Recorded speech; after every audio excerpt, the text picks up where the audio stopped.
¿Qué nos enseña la muerte de Lázaro con respecto a la condición en la que se encuentran los muertos, nuestros seres queridos que han fallecido?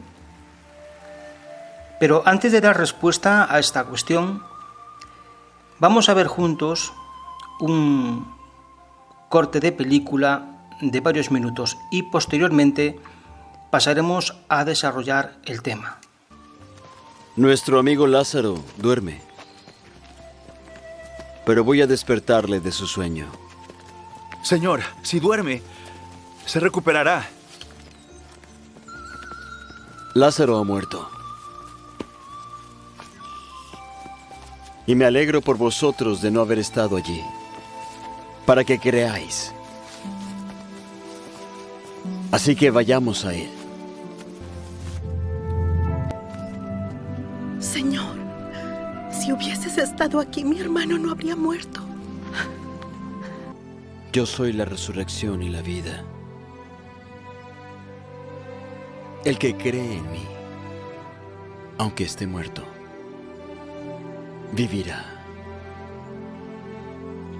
Y todo aquel que vive y cree en mí, jamás morirá. Si hubieras estado aquí, mi hermano no habría muerto.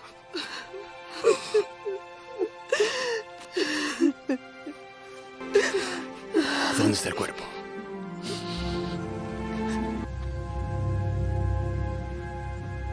Quitad la piedra.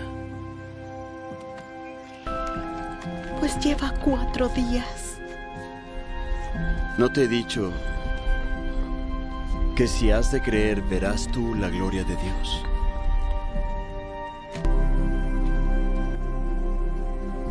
Padre, gracias te doy porque me has oído. Yo sabía que siempre me oyes, pero por causa de la gente que está alrededor, lo dije, para que ellos crean que tú me has enviado.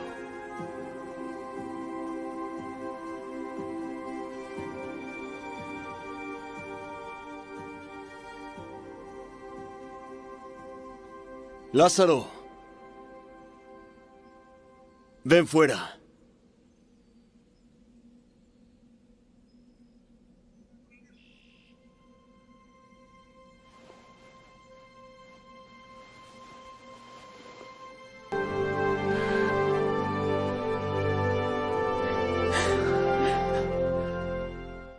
Observaremos cómo Jesucristo ilustra o asemeja la muerte de Lázaro al estado de inconsciencia que tienen las personas cuando están durmiendo. En el sentido de que cuando se está en un sueño profundo o se está muerto, las actividades mentales que implican los pensamientos, sentimientos y el intelecto, entre otras actividades mentales, están ajenas de la vida consciente. La narración la encontramos en el libro de Juan, en el capítulo 11 y versículos del 1 al 44, aunque solamente voy a leer los versículos que están relacionados con el tema que nos ocupa. Jesús dijo a sus discípulos respecto a Lázaro: «Nuestro amigo Lázaro está descansando, pero yo me voy allá para despertarlo del sueño». El versículo 13 continúa: Jesús había hablado de la muerte. El versículo 14 dice: entonces Jesús les dijo francamente: Lázaro ha muerto. Y el versículo 17 concluye: por consiguiente, cuando Jesús llegó, halló que ya hacía 4 días que aquél estaba en la tumba. De esta narración podemos aprender, tal como ya he mencionado, que Jesucristo asemeja la muerte de Lázaro a cuando se está dormido, porque en ambos casos, como ya mencioné, se está en un estado de inconsciencia. Pero también podemos observar que Jesús no dijo que Lázaro estaba vivo en el cielo y ahora iba a traerlo de vuelta a la tierra mediante la resurrección. Recordemos que Lázaro, tal como dicen las Escrituras, estuvo 4 días muerto. Si fuera cierta la creencia de la inmortalidad del alma, esos 4 días que Lázaro estuvo muerto, se supone que tendría que haber estado en el cielo a la espera de que Jesucristo lo hubiese traído de vuelta a la tierra. En ningún momento se menciona que Lázaro dijese que había estado vivo en el cielo, ni nada por el estilo. Por lo tanto, Lázaro, esos 4 días que estuvo muerto hasta que Jesucristo lo resucitó, estuvo inconsciente, como si estuviera en un sueño profundo, tal como Jesús mismo dijo. Lázaro no tuvo ningún tipo de experiencia relacionada con la vida en los cielos, ni nada por el estilo. Porque, sencillamente, y tal como Jesús dejó declarado, cuando la persona muere, deja de existir. Es como si entrase en un sueño profundo en el que está inconsciente de la vida. Pero, tal como la Biblia indica y el propio Jesús enseñó, la muerte no va a ser el fin, no es el final. Porque Jesucristo nos enseñó que la esperanza del ser humano no está en la inmortalidad.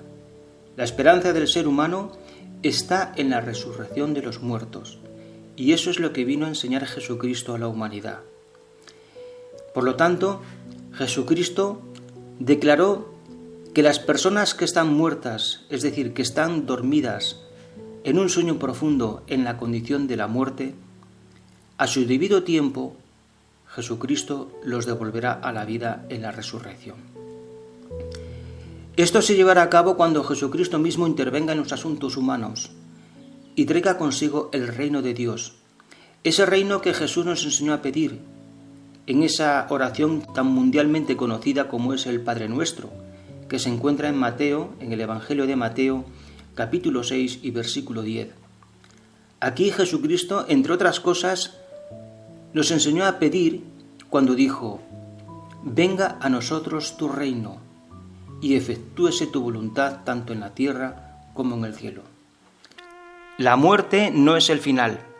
La muerte es una espera sin dolor ni sufrimiento en el que las personas fallecidas están en un sueño profundo, pero muy presentes en la memoria de nuestro Dios y Creador, y que, según su tiempo y sazón, es decir, a su debido tiempo, por bondad inmerecida y por el rescate de sacrificio de nuestro Señor Jesucristo, todas las personas que han fallecido ejerciendo fe en Jesús y todas las personas que no hayan tenido la oportunidad de conocer el Evangelio de Jesucristo, pero que para Dios han sido buenas personas, serán devueltas a la vida. El libro de Hechos de los Apóstoles llama a ese tiempo, en Hechos capítulo 3 y versículo 21, los tiempos de la restauración de todas las cosas de que habló Dios por boca de sus santos profetas de tiempo antiguo. Y como el apóstol Pablo también declaró en Hechos capítulo 24 y versículos 14 y 15, cuando mencionó y dijo: al Dios de mis antepasados, puesto que creo todas las cosas expuestas en la ley y escritas en los profetas. Y tengo esperanza en cuanto a Dios, esperanza que estos mismos abrigan, de que va a haber resurrección. ¿Pero qué escribieron los profetas con respecto a la resurrección? La Biblia, la versión Reina Valera, habla acerca del profeta Isaías. E Isaías, en el capítulo 26 y versículo 19, dijo: tus muertos volverán a vivir, los cadáveres se levantarán. Despertad y cantad, oh moradores del polvo, porque tu rocío es como rocío de luces, y la tierra dará a luz a sus fallecidos. Y el profeta Daniel, en el capítulo 12 y versículo 2, también expresó y dijo: y muchos de los que duermen en el polvo de la tierra serán despertados. Ese despertar de los muertos es la misma resurrección que vivió Lázaro, con la diferencia de que Lázaro con el tiempo volvió a morir, volviendo de nuevo al sueño profundo de la muerte, hasta el día de la resurrección universal, que se dará en el futuro reino de Dios que regirá el propio Jesucristo en calidad de Rey del reino de Dios, donde se cumplirán las palabras que escribió el rey Salomón en el Proverbio capítulo 2 y versículo 21, cuando dijo: porque los rectos son los que residirán en la tierra y los exentos de culpa son los que quedarán en ella. El relato que hemos analizado del Evangelio de Juan, capítulo 11, respecto a la resurrección de Lázaro por Jesucristo, no es ninguna parábola, no es ninguna hipérbole. Tampoco cabe interpretación alguna, porque fue un hecho de la vida real que vivió Jesucristo, y un hecho real que se centró en la resurrección de una persona que nos transmite tres cosas. Primero, que como bien dijo Jesucristo, la resurrección de Lázaro fue para que Dios fuera glorificado y que el mundo creyese y crea que Jesucristo es el Hijo unigénito de Dios. Segundo, para que toda la humanidad tenga esperanza de que a pesar de la adversidad y lo trágico de la muerte, no estamos sin esperanza. Y en tercer lugar, para que aprendamos que la creencia de la inmortalidad del alma no es lo que Jesucristo enseñó, porque lo que Jesucristo enseñó fue la resurrección de los muertos, siendo la muerte, como hemos visto, un estado de inconsciencia asemejado a un sueño profundo, en donde el hombre ha dejado de existir, a la espera de ser nuevamente existencia, vida, por medio de la resurrección. Por lo que la condición en la que se halló Lázaro cuando estuvo muerto, la podemos extrapolar a todas las muertes de todos los hombres que han habitado el planeta. En línea con este argumento vamos a analizar el caso de Adán y Eva. ¿Dónde estaban antes de ser creados? ¿Y a dónde fueron después de pecar contra Dios? Dar respuesta a estas dos preguntas es de vital importancia para saber en qué condición están las personas después de la muerte. Por lo tanto, todo se reduce a dos planteamientos: o existe un alma inmortal o no existe un alma inmortal. Así que nos remontaremos al inicio del origen de la creación del ser humano, nuestros primeros padres, Adán y Eva. Las preguntas que vamos a responder son: ¿antes de que Adán y Eva fueran creados, existían? ¿Estaban en algún lugar? ¿O simplemente no existían? ¿Qué dice la Biblia? En Génesis capítulo 1 y versículos del 1 al 2, con respecto a la tierra, dice: en el principio se hallaba sin forma y desierta y había oscuridad sobre la superficie de la profundidad acuosa. Es decir, en la tierra no existía vida de ningún tipo, ni vegetal, ni animal, ni humana. Con el tiempo, Dios produce la primera creación con vida sobre la tierra, como es la vida vegetal. Y así lo dice Génesis capítulo 1 y versículo 11 y 12. Tiempo después, Dios procede a la creación de la vida de los animales, tal como menciona Génesis capítulo 1, versículos del 20 al 22 y Génesis capítulo 1, versículos del 24 al 25. Y por último, Dios procede a la creación de los seres humanos, tal como menciona Génesis capítulo 1 y versículos del 26 al 28.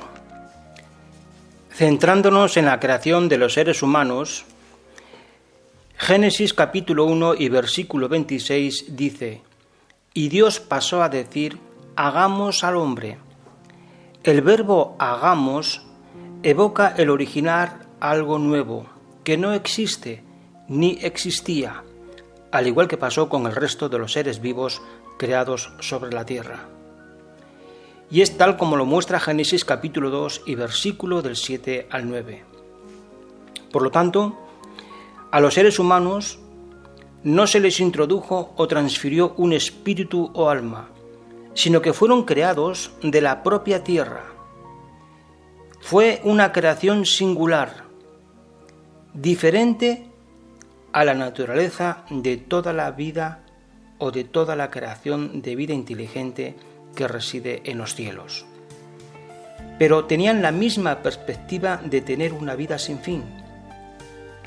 Respecto a la creación terrestre, lo que diferenciaba a los seres humanos del resto de la creación consistía en que fueron creados a semejanza de Dios, es decir, los seres humanos dispondrían de las 4 principales cualidades que tiene nuestro Creador, o atributos, como es la capacidad de amar, de ejercer la justicia, de tener sabiduría y de ejercer poder.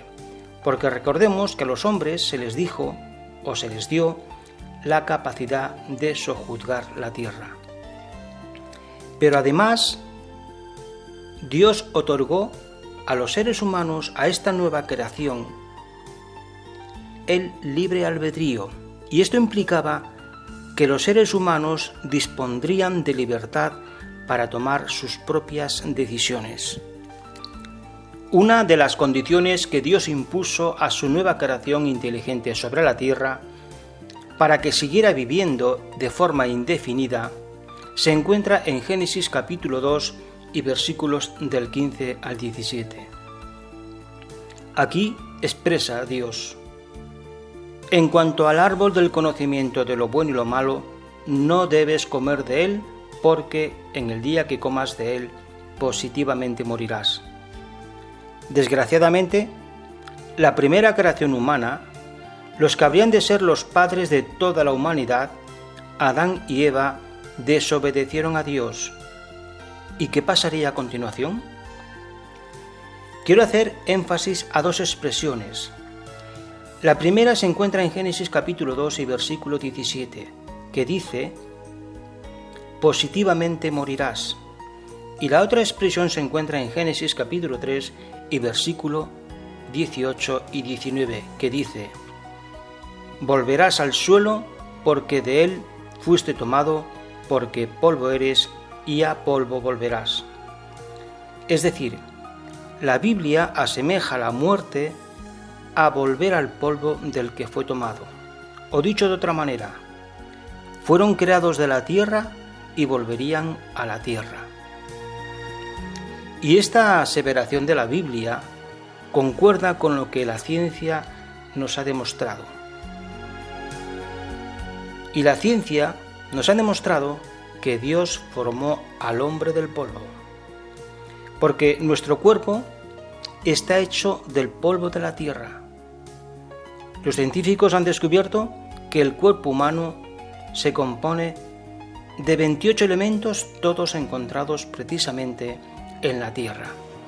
Y esto está en armonía con Génesis capítulo 2 y versículo 7 y Génesis capítulo 3 y versículo 19.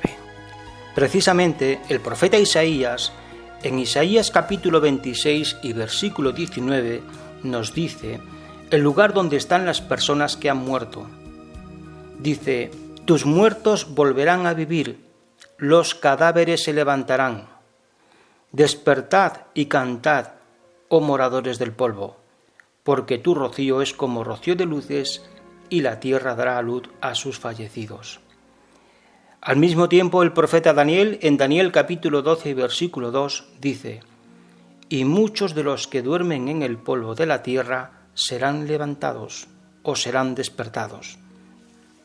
Es decir, que Adán y Eva, por causa de su desobediencia, volvieron al lugar de origen, o dicho de otra forma, vinieron a existir de la nada, siendo creados de la tierra, y que por causa de su desobediencia, tal como Dios dijo, volverían al lugar de donde vinieron, al polvo de la tierra, es decir, a la nada, a la inexistencia, a dejar de existir.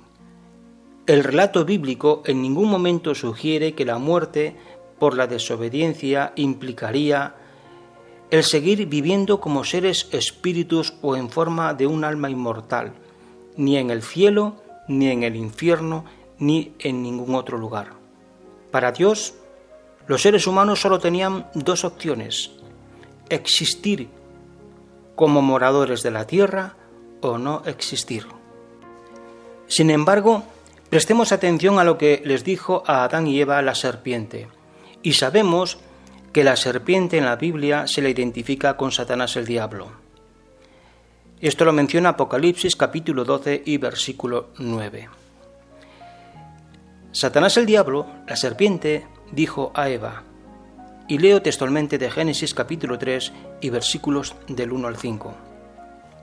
Ahora bien, la serpiente empezó a decir a la mujer: ¿es realmente el caso que Dios ha dicho que ustedes no deben comer de todo árbol del jardín? Ante esto, la mujer dijo a la serpiente: del fruto de los árboles del jardín podemos comer, pero en cuanto a comer del fruto del árbol que está en medio del jardín, Dios ha dicho: no deben comer de él para que no mueran. Ante esto, la serpiente dijo a la mujer: positivamente no morirán, porque Dios sabe que en el mismo día que coman de él, tendrán que abrírseles los ojos y tendrán que ser como Dios. Como hemos leído, ¿qué dijo la serpiente a Eva que pasaría si desobedecían a Dios? La serpiente, Satanás, le dijo a Eva que no moriría. Es decir, que no volverían al polvo de la tierra, a la inexistencia, sino que serían como Dios. ¿Y cómo es Dios? Pues bien, Dios es inmortal, por lo que la serpiente estaba sugiriendo a Eva que el desobedecer a Dios los haría inmortales. Por lo tanto, la enseñanza de la inmortalidad del alma, es decir, que seguimos vivos después de la muerte en algún otro lugar, es una enseñanza que introdujo Satanás. Y al igual que dijimos de Lázaro, el relato de Génesis no es una parábola ni una hipérbole, sino unos hechos reales que ocurrieron al principio de la creación de los primeros seres humanos. Porque para poder entender el papel que Jesucristo va a desempeñar en nuestras vidas, primero tenemos que entender lo que supuso la desobediencia de Adán y Eva. Y la prueba de que Adán y Eva existieron y que las cosas ocurrieron tal como se mencionan en la Biblia, es porque la Biblia así lo ratifica. Por ejemplo, Jesucristo, en el libro de Mateo, en el capítulo 19 y versículo 4, dice: ¿no leyeron que el que los creó desde el principio los hizo macho y hembra? En primera carta a los Corintios, capítulo 15 y versículos del 21 al 22, dice: dado que la muerte es mediante un hombre, en este caso Adán, la resurrección de los muertos también es mediante un hombre, Jesucristo. Porque así como en Adán todos están muriendo, así también en el Cristo todos serán vivificados. Y primera carta a los Corintios 15, 47 dice: el primer hombre es de la tierra, terrenal, y este fue Adán. Y el segundo hombre es celestial, y este es Jesucristo. Por lo tanto, la Biblia enseña que la esperanza del hombre no está en la inmortalidad. La esperanza del hombre está en la resurrección.